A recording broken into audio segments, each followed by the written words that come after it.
여보, 이게 대체 무슨 일이야? 이번 달 가스비가 40만 원이나 나왔다고? 아니, 보일러도 새로 바꿨는데 작년보다 더 많이 나온 거 아냐? 도대체 뭘 잘못한 거지? 혹시 여러분도 이런 경험 있으신가요? 우체통을 열었는데 가스 요금 고지서가 들어있고 그 봉투를 뜯는 손이 떨리셨던 적 있으시죠? 숫자를 보는 순간 가슴이 철렁 내려앉고 한숨부터 나오시죠. 분명 평소처럼 썼을 뿐인데 왜 이렇게 많이 나오는 건지 이해가 안 가실 겁니다. 작년 겨울에 저희 이웃에 사시는 김영숙 할머니께서 그러셨습니다. 아니, 내가 춥다고 보일러를 하루 종일 틀어놓은 것도 아니고 외출할 땐 끄고 밤에도 18도로 낮춰놓고 자는데 어떻게 45만 원이 나와? 이러다가 밥은 먹고 살 수 있을까 걱정이야. 할머니 목소리에 진짜 걱정이 묻어났습니다. 그런데 말입니다. 할머니 댁에 가서 보일러를 확인해 봤더니 문제가 한눈에 보였습니다. 보일러 설정이 완전히 잘못되어 있었던 겁니다. 딱 3군데만 바꿨습니다. 그랬더니 다음 달 가스비가 얼마나 나왔을까요? 19만 원이었습니다. 절반도 안 되는 금액이었죠. 할머니가 얼마나 좋아하셨는지 모릅니다. 여러분, 이게 현실입니다. 사실 많은 분들이 모르고 계시는 게 하나 있습니다. 바로 보일러에 달린 버튼 하나만 제대로 눌러도 난방비를 반으로 줄일 수 있다는 사실입니다. 심지어 새 보일러로 바꾸신 분들조차 이 기능을 몰라서 오히려 더 많은 가스비를 내고 계십니다. 오늘 제가 알려드릴 내용은 단순히 추위를 참으며 아끼는 방법이 아닙니다. 똑같이 따뜻하게 지내면서도 가스비를 절반으로 줄이는 그야말로 제대로 알고 쓰는 방법입니다. 끝까지 집중해서 들어주시면 이번 겨울부터 당장 실천하실 수 있습니다. 자, 그럼 지금부터 99%가 몰랐던 보일러 버튼의 진짜 비밀을 하나씩 풀어드리겠습니다. 먼저 보일러를 한번 가까이 가서 보세요. 여러 가지 버튼이 있습니다. 온도 조절 버튼, 온수 버튼, 외출 버튼, 그리고 작은 글씨로 뭔가 쓰여 있는 버튼들. 솔직히 말씀드리면 저도 처음엔 이게 다 뭔지 몰랐습니다. 그냥 온도만 맞추면 되는 줄 알았죠. 그런데 이 중에서 가장 중요한 버튼이 하나 있습니다. 많은 보일러에서는 모드 버튼이라고 되어 있고 어떤 보일러는 실내와 온도를 이렇게 표시되어 있습니다. 바로 이게 오늘의 핵심입니다. 많은 분들이 이 버튼을 한 번도 눌러본 적이 없으십니다. 보일러 설치 기사님이 설정해 놓은 그대로 쓰고 계시죠. 그런데 문제는 설치 기사님들도 여러분 집의 단열 상태까지 다 고려해서 설정해 주지는 않는다는 겁니다. 그냥 기본 설정으로 해놓고 가시는 경우가 대부분입니다. 그래서 이 차이를 모르고 쓰시면 한 달에 10만 원에서 20만 원까지 차이가 날 수 있습니다. 1년이면 100만 원이 넘는 돈이죠. 이건 그냥 버리는 돈이나 마찬가지입니다. 실내 모드는 무엇일까요? 쉽게 말씀드리면 이렇습니다. 보일러가 방 안의 공기 온도를 재서 작동하는 방식입니다. 예를 들어 여러분이 22도로 설정했다고 칩시다. 그럼 보일러는 방 안 공기가 22도가 될 때까지 계속 돌아야겠네 이렇게 생각하고 열심히 일합니다. 언뜻 들으면 참 똑똑한 기능 같죠? 내가 원하는 온도를 정확히 맞춰주니까요. 그런데 여기에 함정이 있습니다. 박순자 할머니 댁 이야기를 해드리겠습니다. 할머니는 30년 된 단독주택에 삽니다. 겨울만 되면 가스비가 50만 원씩 나왔습니다. 그래서 제가 하루 종일 할머니 댁에서 보일러가 어떻게 작동하는지 지켜봤습니다. 아침 6시에 보일러를 켰습니다. 보일러가 돌아가기 시작했습니다. 그런데 1시간이 지나도 보일러가 멈추지 않았습니다. 2시간이 지나도 계속 돌아갔습니다. 왜일까요? 할머니 집은 오래된 집이라 창문 틈새로 찬바람이 들어옵니다. 벽도 얇아서 열이 쉽게 빠져나갑니다. 그러니까 보일러가 아무리 열심히 열을 만들어도 그 열이 창문과 벽으로 계속 새나가는 겁니다. 마치 구멍 뚫린 바가지에 물을 채우는 것과 같습니다. 보일러는 실내 온도 센서를 봅니다. 아직 22도가 안 됐네? 그럼 계속 일해야지. 이렇게 생각하고 쉬지 않고 돌아갑니다. 목표 온도에 도달하지 못하니까 멈출 수가 없는 겁니다. 이게 바로 가스비 폭탄의 주범입니다. 실제로 할머니 댁 보일러가 하루에 평균 16시간에서 18시간을 돌아갔습니다. 거의 하루 종일 쉬지 않고 일한 겁니다. 그러니 가스비가 안 나올 수가 없죠. 그런데 이 문제를 해결하는 방법이 있습니다. 바로 온돌 모드로 바꾸는 겁니다. 온돌 모드는 공기 온도가 아니라 바닥에 깔린 배관 속 물의 온도를 기준으로 작동합니다. 여러분이 설정한 온도만큼 배관 속 물을 데운 다음 그 열로 바닥을 따뜻하게 만듭니다. 이 방식의 장점을 설명해 드리겠습니다. 보일러가 배관 속 물을 45도로 데웠다고 칩시다. 그럼 보일러는 내 일은 끝났어 하고 멈춥니다. 그 다음엔 따뜻해진 바닥이 천천히 열을 내보내면서 방을 터핍니다. 중요한 건 보일러가 외부 환경에 영향을 덜 받는다는 겁니다. 창문으로 찬바람이 들어와서 공기 온도가 조금 떨어져도 바닥은 여전히 따뜻합니다. 그 따뜻한 바닥에서 나오는 열이 계속 방을 데워주죠. 할머니 댁에 이 방법을 적용했습니다. 보일러 모드 버튼을 눌러서 실내 모드에서 온돌 모드로 바꿨습니다. 그리고 온도를 적절하게 조절했습니다. 그랬더니 놀라운 일이 벌어졌습니다. 보일러가 1시간 정도 돌다가 멈췄습니다. 그리고 1시간에서 2시간 쉬었다가 다시 짧게 돌았습니다. 하루 총 작동 시간이 8시간에서 10시간 정도였습니다. 이전에 비해 절반도 안 되는 시간입니다. 그런데 신기한 건 방 안은 똑같이 따뜻했다는 겁니다. 할머니가 그러셨습니다. 어머, 이게 어떻게 된 일이야? 가스비는 줄었는데 오히려 더 따뜻한 것 같은데? 바로 이겁니다. 효율이 좋아진 거죠. 다음 달 고지서를 받아보니 가스비가 19만 원으로 떨어졌습니다. 할머니가 얼마나 기뻐하셨는지 모릅니다. 이 돈이면 손주들 용돈도 주고 반찬도 더 해먹을 수 있겠어. 할머니의 그 환한 웃음이 지금도 기억납니다. 그래서 제가 여러분께 꼭 말씀드리고 싶습니다. 특히 단독주택이나 빌라, 오래된 아파트에 사시는 분들은 지금 당장 보일러 앞으로 가보세요. 모드 버튼을 찾아서 온돌 모드로 바꾸세요. 이것만 바꿔도 이번 겨울 난방비가 확실히 줄어드는 걸 느끼실 겁니다.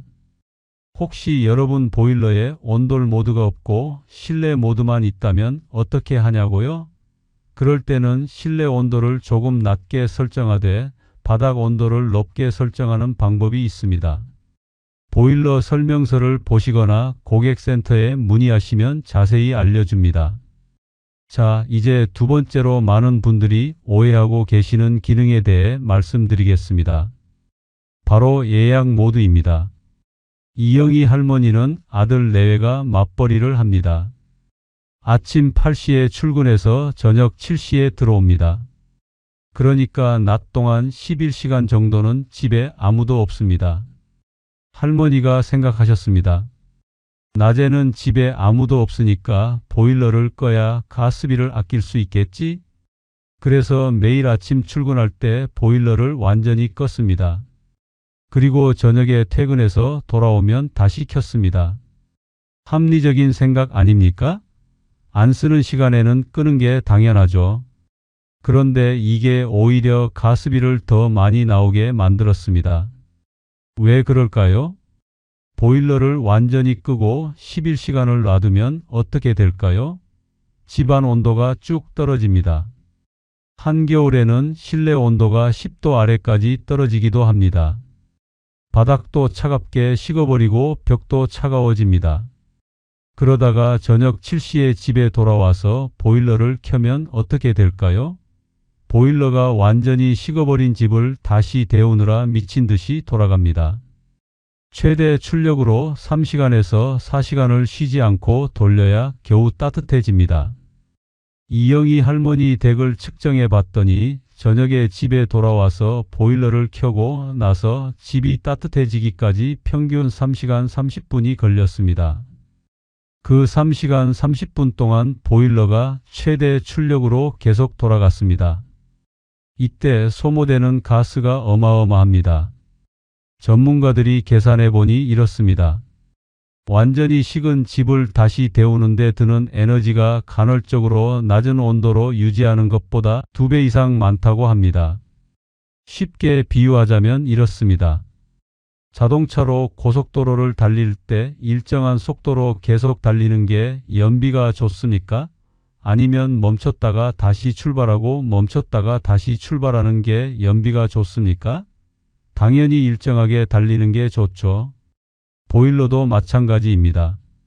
그래서 이때 필요한 게 바로 예약 모드입니다. 많은 분들이 예약 모드를 몇 시에 보일러를 켜라 이런 타이머 기능으로만 알고 계십니다. 물론 그 기능도 있지만 진짜 핵심은 따로 있습니다. 예약 모드의 진짜 기능은 간헐 난방 유지입니다. 외출 중에도 바닥 온도를 아주 낮게 완전히 식지 않을 정도로만 유지해 주는 겁니다. 1시간에 한 번에서 2번씩 짧게 보일러를 돌려서 바닥이 차갑게 식는 걸 막아줍니다. 그러다가 설정한 시간, 예를 들어 퇴근 시간 1시간 전쯤 되면 본격적으로 난방을 시작합니다. 그러면 집에 도착했을 때 이미 따뜻해져 있습니다. 이영희 할머니 댁에 이 방법을 알려드렸습니다. 아침에 출근할 때 보일러를 끄는 대신 예약 모드로 설정했습니다. 저녁 6시부터 본 난방이 시작되도록 맞춰놨습니다. 결과가 어땠을까요? 다음 달 가스비를 보고 할머니가 깜짝 놀라셨습니다. 이전보다 16만 원이나 줄어든 겁니다. 할머니가 그러셨습니다. 세상에 그냥 버튼 하나 바꿨을 뿐인데 이렇게 달라질 수가 있어? 진작 알았으면 작년에 낭비한 돈이 얼마야? 그래서 제가 여러분께 간곡히 말씀드립니다. 낮에 집을 비우시는 시간이 4시간에서 5시간 이상 된다면 보일러를 완전히 끄지 마세요. 예약 모드로 설정하세요. 그리고 집에 돌아오기 1시간 전쯤 본 난방이 시작되도록 맞춰 놓으세요. 혹시 보일러에 예약 모드가 없으신 분들도 계실 겁니다. 그럴 때는 외출 시 온도를 15도 정도로 낮춰 놓으시면 됩니다. 완전히 끄는 것보다 훨씬 효율적입니다. 이제 세 번째 외출 모드에 대해 말씀드리겠습니다. 이것도 정말 많은 분들이 착각하시는 기능입니다. 장미숙 할머니는 이렇게 생각하셨습니다. 외출 버튼이 있는 걸 보니 외출할 때 누르라고 만든 거겠지? 그럼 전략이 되겠네? 그래서 장 보러 나갈 때도, 병원 갈 때도, 친구 만나러 갈 때도 열심히 외출 버튼을 눌렀습니다. 그런데 이게 오히려 가스비를 더 많이 나오게 만들었습니다. 외출 모드는 전략 기능이 아니기 때문입니다. 외출 모드의 진짜 기능은 동파 방지입니다. 한겨울에 일주일 이상 장기간 집을 비울 때 배관 속 물이 얼어서 터지는 걸 막기 위한 기능입니다. 그래서 외출 모드를 누르면 보일러가 거의 꺼진 상태로 있다가 배관 온도가 너무 낮아지려고 하면 아주 잠깐만 켜집니다. 그런데 몇 시간 정도 외출할 때 이걸 누르면 어떻게 될까요? 집이 완전히 식어버립니다. 그리고 돌아와서 다시 난방을 시작하면 아까 말씀드린 것처럼 엄청난 양의 가스를 써서 집을 데워야 합니다. 장미숙 할머니 댁을 관찰해 봤습니다. 할머니가 오전 10시에 장 보러 나가면서 외출 버튼을 눌렀습니다. 그때 실내 온도는 21도였습니다. 오후 2시에 돌아왔을 때 실내 온도를 재봤더니 13도로 떨어져 있었습니다. 할머니가 보일러를 다시 켰습니다. 그런데 실내 온도가 다시 21도로 올라가는데 2시간 40분이 걸렸습니다. 그 시간 동안 보일러가 쉬지 않고 최대로 돌아갔습니다. 반대로 외출 버튼을 누르지 않고 그냥 온도만 3도 낮춰놓고 나갔을 때는 어땠을까요? 돌아왔을 때 실내 온도가 18도였습니다. 다시 21도로 만드는데 30분밖에 안 걸렸습니다. 가스 사용량을 계산해 보니 외출 버튼을 눌렀을 때가 안 눌렀을 때보다 2배 이상 많았습니다. 절약하려고 누른 버튼이 오히려 돈을 더 쓰게 만든 겁니다. 그래서 외출 시간에 따라 이렇게 하시면 됩니다. 제가 이걸 337 법칙이라고 부르는데요. 3시간 이내로 짧게 외출하실 때는 외출 모드를 절대 누르지 마세요. 그냥 온도만 3도 정도 낮춰 놓으세요. 평소에 22도로 맞춰 놓으셨다면 19도로 낮추는 겁니다. 이러면 보일러가 최소한으로만 작동하면서 집이 식는 걸 막아줍니다. 하루 이틀 정도 외출하실 때는 아까 말씀드린 예약 모드를 사용하세요. 돌아오는 시간에 맞춰서 설정해 두시면 됩니다. 그리고 7일 이상 장기간 집을 비우실 때만 외출 모드를 사용하세요. 명절에 고향 가실 때나 여행 가실 때처럼 오래 집을 비울 때는 동파 방지가 가장 중요하니까요. 이 337 법칙만 기억하셔도 불필요한 가스비 낭비를 크게 줄일 수 있습니다. 장미숙 할머니도 이 방법을 실천한 후 한 달에 12만 원 정도 가스비를 아끼셨습니다. 자, 이제 네 번째로 온수 온도 설정에 대해 말씀드리겠습니다. 최순자 할머니 댁에 갔을 때였습니다. 보일러를 보니 온수 온도가 70도로 설정되어 있었습니다. 제가 물었습니다. 할머니, 온수 온도를 왜 이렇게 높게 맞춰 놓으셨어요? 할머니가 대답하셨습니다. 뜨거운 물이 필요할 때가 있잖아. 설거지할 때도 그렇고. 그래서 제가 할머니가 실제로 설거지 하시는 걸 지켜봤습니다. 뜨거운 물을 틀었는데 너무 뜨거워서 손을 댈 수가 없었습니다. 그래서 찬물을 섞으셨습니다. 뜨거운 물과 찬물을 반반씩 섞어서 쓰셨습니다. 이게 바로 낭비입니다. 보일러는 물을 70도까지 데우느라 가스를 엄청 씁니다. 그런데 실제로는 그 물에 찬물을 섞어서 35도 정도로 만들어 쓰는 겁니다. 그럼 35도만큼의 열은 그냥 버린 셈입니다. 세수하실 때도 마찬가지였습니다. 샤워하실 때도 마찬가지였습니다. 항상 뜨거운 물에 찬물을 섞어서 쓰셨습니다. 온수 온도를 높게 설정해 놓은 게 아무 의미가 없는 겁니다. 제가 할머니께 말씀드렸습니다. 할머니, 온수 온도를 45도로 낮춰 보시죠. 할머니가 걱정하셨습니다. 그럼 물이 미지근하지 않을까? 제가 말씀드렸습니다. 한번 써보시고 결정하세요. 온도를 45도로 낮추고 설거지를 해보셨습니다. 할머니가 놀라셨습니다. 어머, 이 정도면 충분히 따뜻한데 찬물 안 섞어도 되겠네? 바로 그겁니다. 대부분의 가정에서 실제로 필요한 온수 온도는 40도에서 45도 정도입니다.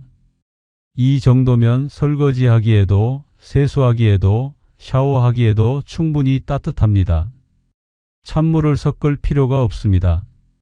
계절에 따라 조금씩 조절하시면 더 좋습니다. 겨울철에는 42도에서 45도, 봄가을에는 40도 정도, 여름에는 35도에서 38도 정도면 됩니다. 여기서 잠깐, 혹시 이렇게 생각하실 수도 있습니다. 그래도 가끔은 정말 뜨거운 물이 필요한데 걱정하지 마세요. 요즘 보일러는 온도 조절이 금방 됩니다. 필요할 때만 잠깐 온도를 올렸다가 다시 내리시면 됩니다. 버튼 한 번만 누르면 되는 일입니다. 하지만 아무리 보일러를 효율적으로 사용해도 집 자체에서 열이 계속 빠져나간다면 무슨 소용이 있겠습니까? 구멍 뚫린 독에 물 붓기죠. 그래서 이제부터는 집의 열 보존력을 높이는 방법들을 알려드리겠습니다. 먼저 창문입니다. 김철수 할아버지 댁에 갔을 때였습니다. 거실에 앉아 있는데 뒷목이 시원했습니다. 아니, 겨울인데 왜 시원하지? 창문 쪽을 봤더니 커튼이 살짝 흔들리고 있었습니다.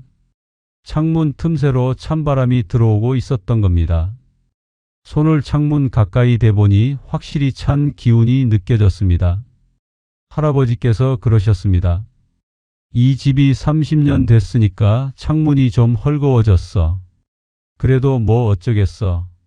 새 창문으로 바꾸려면 돈이 많이 드는데. 제가 말씀드렸습니다. 할아버지, 창문을 바꾸지 않아도 해결할 방법이 있어요. 그리고 단열 시트를 소개해 드렸습니다. 단열 시트는 뽁뽁이처럼 생긴 비닐입니다.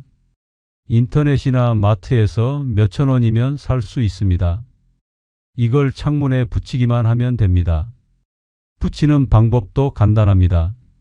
창문 크기에 맞게 자르고 양면 테이프나 물로 붙이면 됩니다. 할아버지 댁 창문에 단열 시트를 붙여드렸습니다. 그리고 며칠 후에 다시 찾아갔습니다. 할아버지가 환하게 웃으시며 말씀하셨습니다. 야, 이거 정말 신기하더라. 창문 쪽에 앉아도 이제 안 춥고 방 전체가 더 따뜻해진 것 같아. 실제로 온도계로 재봤더니 단열 시트를 붙이기 전보다 실내 온도가 평균 3도 정도 높아졌습니다. 보일러 설정은 똑같은데 말이죠. 단열 시트가 창문과 실내 사이에 공기층을 만들어서 열이 덜 빠져나가게 만든 겁니다. 그리고 커튼도 중요합니다. 얇은 커튼보다는 두꺼운 암막 커튼이 단열 효과가 훨씬 좋습니다. 특히 밤에는 커튼을 꼭 치시면 열 손실을 크게 줄일 수 있습니다. 낮에 햇빛이 들어올 때는 커튼을 열어서 태양열을 최대한 활용하시고 해가 지면 커튼을 닫으세요. 다음은 바닥입니다. 박영자 할머니는 1층 아파트에 삽니다. 할머니가 늘 하시는 말씀이 있었습니다. 왜 우리 집은 보일러를 틀어도 바닥이 금방 식는 것 같지? 2층 사는 친구네는 훨씬 따뜻하다던데. 1층은 아래가 주차장이거나 빈 공간이라 열이 바닥으로 많이 빠져나갑니다. 이럴 때 해결책은 바닥에 카페트나 러그를 까는 겁니다. 카페트나 러그가 단열재 역할을 해서 바닥의 열이 아래로 빠져나가는 걸 막아줍니다. 그리고 발로 느껴지는 체감 온도도 훨씬 높아집니다. 전체를 다 깔 필요는 없습니다. 자주 앉아 계시는 거실 소파 앞이나 침대 옆 같은 곳만 깔아도 효과가 있습니다. 그리고 문틈과 창틀 사이로 들어오는 외풍도 막아야 합니다. 문풍지를 붙이시면 됩니다. 이것도 몇천 원이면 해결됩니다. 한 가정에서 실험을 했습니다. 단열 시트, 암막 커튼, 카페트, 문풍지를 모두 설치한 후 같은 보일러 설정으로 일주일을 지냈더니 이전보다 가스 사용량이 30%나 줄었습니다. 집의 열 보존력을 높인 것만으로도 이렇게 큰 효과가 있었던 겁니다. 그리고 하나 더 중요한 게 있습니다. 바로 습도 관리입니다. 같은 온도라도 습도에 따라 체감 온도가 확 달라집니다. 겨울철 실내는 난방 때문에 굉장히 건조해집니다. 습도가 20% 이하로 떨어지는 경우가 많습니다. 이렇게 건조하면 실제 온도가 20도여도 17도나 18도처럼 느껴집니다. 피부도 건조해지고 목도 마르고 감기에도 잘 걸립니다. 반대로 습도를 40%에서 60% 사이로 유지하면 같은 온도에서도 훨씬 따뜻하게 느껴집니다. 그러면 보일러 온도를 1도에서 2도 낮춰도 충분히 따뜻합니다. 가습기가 없으신 분들은 다른 방법도 있습니다. 젖은 수건을 빨래 건조대에 걸어두시거나 빨래를 실내에서 말리시면 됩니다. 샤워 후에 욕실 문을 열어두시는 것도 좋은 방법입니다. 화분을 키우시는 것도 도움이 됩니다. 식물이 증산작용을 하면서 자연스럽게 습도를 올려주거든요. 특히 스킨답서스나 아레카야자 같은 식물들이 천연 가습 효과가 좋습니다. 게다가 공기도 정화해주니 일석이조입니다. 한 가정에서 가습기를 사용하기 시작한 후 보일러 설정 온도를 2도 낮췄는데도 이전과 똑같이 따뜻하게 지낼 수 있었습니다. 온도 2도를 낮추면 가스비가 약 10% 줄어드니까 이것도 무시할 수 없는 전략입니다. 자, 여기까지 난방비를 절약하는 여러 가지 방법들을 말씀드렸습니다. 하지만 한 가지 꼭 당부드리고 싶은 말씀이 있습니다. 전략도 중요하지만 건강은 더 중요합니다. 작년 겨울에 안타까운 일이 있었습니다. 혼자 사시는 할머니 한 분이 난방비를 아끼시려고 보일러를 거의 안 틀고 지내시다가 저체온증으로 쓰러지셔서 병원에 실려 가셨습니다. 나이가 드실수록 체온 조절 능력이 떨어집니다. 젊을 때는 추워도 몸이 열을 만들어내지만 나이가 들면 그 기능이 약해집니다. 그래서 추위에 더 민감해지고 위험해집니다. 무리하게 난방비를 아끼시다가 감기에 걸리시거나 더 심각한 건강 문제가 생기시면 그때 드는 병원비가 아낀 난방비보다 훨씬 많습니다. 건강을 잃으면 돈으로도 살 수 없습니다. 전문가들이 권장하는 겨울철 실내 적정 온도는 20도에서 22도입니다. 특히 어르신들은 이 정도는 유지하시는 게 좋습니다. 밤에 주무실 때도 최소 18도 이하로는 내려가지 않도록 하세요. 대신 내복을 입으시고 두꺼운 양말을 신으시고 무릎 담요를 덮으시면 보일러 온도를 1도에서 2도 낮춰도 충분히 따뜻하게 지내실 수 있습니다. 목도리를 하시는 것도 좋습니다. 목 주변을 따뜻하게 하면 전체적으로 따뜻하게 느껴지거든요. 이게 가장 현명한 전략 방법입니다. 건강을 지키면서 합리적으로 전략하는 것, 그게 진짜 전략입니다. 그리고 혹시 아직 모르고 계신 분들을 위해 하나 더 알려드리겠습니다.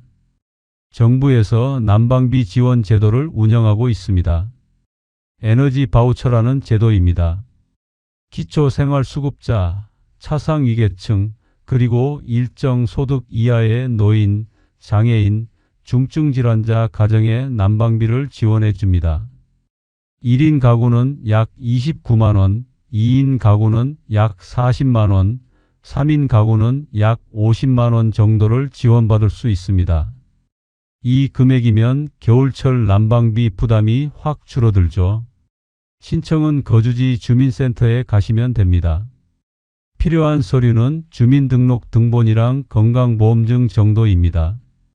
혹시 해당되시는데 아직 신청 안 하신 분들은 꼭 신청하세요. 또 독거노인이나 기초생활수급자 가정에는 동절기에 추가로 난방용품을 지원해주는 프로그램도 있습니다. 전기장판이나 온풍기 같은 걸 무료로 받으실 수 있습니다. 이런 복지 혜택들은 신청하지 않으면 못 받습니다. 해당되시는 분들은 꼭 주민센터나 동사무소에 문의해 보세요. 부끄러워하실 필요 없습니다. 여러분이 받으실 수 있는 당연한 권리입니다. 자, 그럼 지금까지 말씀드린 내용을 정리해 드리겠습니다. 첫째, 단열이 부족한 집은 실내 모드보다 온돌 모드로 설정하세요. 박순자 할머니처럼 이것만으로도 가스비가 절반 가까이 줄어듭니다. 둘째, 낮에 집을 비우실 때는 예약 모드를 활용하세요. 이영희 할머니처럼 완전히 껐다 켜는 것보다 훨씬 효율적입니다. 셋째, 외출 모드는 7일 이상 장기 외출할 때만 사용하세요. 짧은 외출에는 온도만 3도 낮추시면 됩니다. 337 법칙을 기억하세요. 넷째, 온수 온도는 겨울철 기준 42도에서 45도면 충분합니다. 최순자 할머니처럼 이것만으로도 한 달에 수만 원이 절약됩니다. 다섯째, 창문에 단열 시트를 붙이고 두꺼운 커튼을 사용하고 바닥에 카페트를 깔고 문풍지로 틈새를 막으세요. 열 손실을 막는 것도 보일러 효율만큼이나 중요합니다. 여섯째, 습도를 40%에서 60%로 유지하면 체감 온도가 올라가서 보일러 온도를 낮춰도 따뜻합니다. 일곱째, 무리한 전략보다는 건강이 우선입니다. 적정 온도는 유지하시되 내복과 양말, 무릎 담요로 체온을 지키세요. 마지막으로 정부 지원 제도를 꼭 확인하세요. 에너지 바우처나 난방용품 지원 같은 혜택을 놓치지 마시기 바랍니다. 이 모든 방법들을 다 실천하시면 이번 겨울 난방비가 작년보다 절반 가까이 줄어드는 걸 경험하실 겁니다. 실제로 제가 도와드린 많은 가정에서 한 달에 10만 원에서 20만 원씩 절약했습니다. 1년이면 100만 원이 넘는 돈입니다. 여러분도 꼭 실천해 보시고 따뜻하고 경제적인 겨울 보내시기 바랍니다. 오늘 영상이 도움이 되셨다면 좋아요 버튼 꼭 눌러주시고요. 구독과 알림 설정까지 해주시면 앞으로도 생활에 꼭 필요한 유익한 정보들을 가장 먼저 받아보실 수 있습니다.